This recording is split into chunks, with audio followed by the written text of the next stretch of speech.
This is what 1,700 lawsuits looks like. This map, every business sued this year by a controversial group filing disability lawsuits. By now, you've probably heard about Advocates for Individuals with Disabilities, or AID. They have filed lawsuit after lawsuit, and it was all over parking lot signs. What you may not have heard, AID is an official IRS charity. And ABC15 investigator Dave Biskobing discovered that is raising a lot of questions.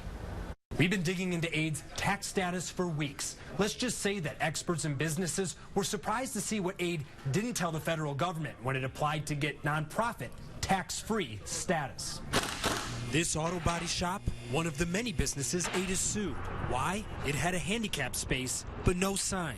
Coming at us for one thing, and that's to get the money. Steve Fisher owns the shop. His mother-in-law has a disability. So it surprised him when AID rejected a $1,500 settlement offer. They shrugged it off. And when he saw in lawsuits, AID touts itself as a charity. I'm sure I'm not the only one that would find this not a non-profit organization. In April, AID filed its nonprofit application. In July, it was granted, and that caught the attention of Corey Langhofer. It looked to me like what they were doing was suspicious. Langhofer is a well-known Valley attorney. One of his firm's practices, nonprofits. So I wrote to them and asked for copies of their tax records. I want to see if they're really complying with the tax law. We sent someone to their office in person to request the documents. We sent multiple email inquiries. By law, nonprofits must provide records to anyone who asks. They've completely ignored us, and that's illegal.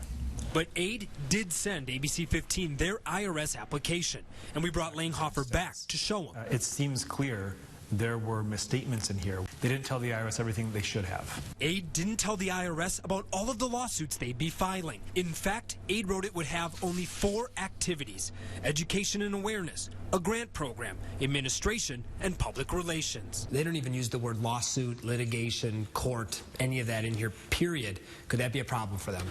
The fact that they never told the IRS they were going to be filing lawsuits as their primary activity and primarily funding themselves through lawsuit settlements, that's a really big problem. An omission is obvious to an expert lawyer. As an auto shop owner, Lawsuits, that probably should have been number one. Now, it turns out there's another side to this, literally. In response, AID employee Alex Callan sent a statement saying AID actually has 2 sides. The charity side, AID Foundation, and a private business side, AID LLC.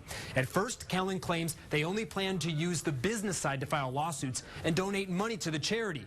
But now, the charity has been used to file 1,200 lawsuits. And Langhofer says the fact that wasn't disclosed to the IRS and how the money moves between the 2 sides still raises questions. When you send records like this into the IRS, you sign them under penalty of perjury. So, of course, it's very important for them to be telling the truth in these applications. Now, we also reached out to the IRS, but a spokesperson told us federal law prohibits him from discussing specific nonprofits or cases. In the newsroom, Dave Biskobing, ABC 15 News. 1,500 new jobs coming